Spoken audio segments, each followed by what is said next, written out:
ত্রিপুরার প্রথম মুখ্যমন্ত্রী প্রয়াত শচীন্দ্রলাল সিংয়ের 23তম প্রয়াণ দিবস যথাযোগ্য মর্যাদায় পালিত হল ত্রিপুরা প্রদেশ কংগ্রেস ভবনে। শচীন্দ্রলাল সিংহের প্রতিকৃতিতে ফুলমালা দিয়ে শ্রদ্ধা জানান ত্রিপুরা প্রদেশ কংগ্রেসের সভাপতি আশিস কুমার সাহা ও মহিলা কংগ্রেসের সভানেত্রী সর্বাণী ঘোষ চক্রবর্তী সহ কংগ্রেসের অন্যান্য নেতৃত্বরা। প্রথম মুখ্যমন্ত্রী শচীন্দ্রলাল সিংহের 23তম মৃত্যুবার্ষিকী প্রদেশ কংগ্রেসের প্রাঙ্গণে যথাযোগ্য মর্যাদায় এই দিনটি পালিত হচ্ছে।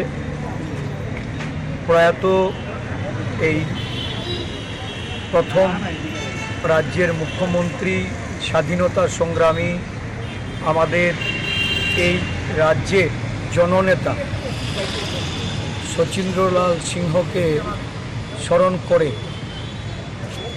ত্রিপুরা প্রদেশ কংগ্রেস রাজ্যবাসীর কাছে এই বার্তা দিতে চাইছে যে একজন সাধারণ জননেতা হিসাবে এই রাজ্যের মানুষের অত্যন্ত প্রিয়জন, ঘনিষ্ঠ মানুষ হিসাবে একটা দীর্ঘ সময় উনি মুখ্যমন্ত্রিত্ব করে গেছেন।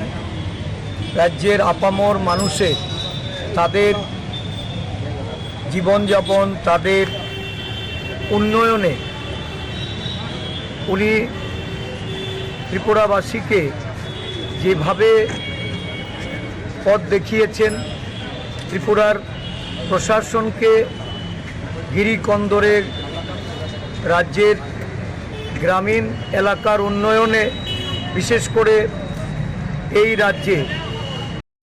Bureau report, Tripura news 8।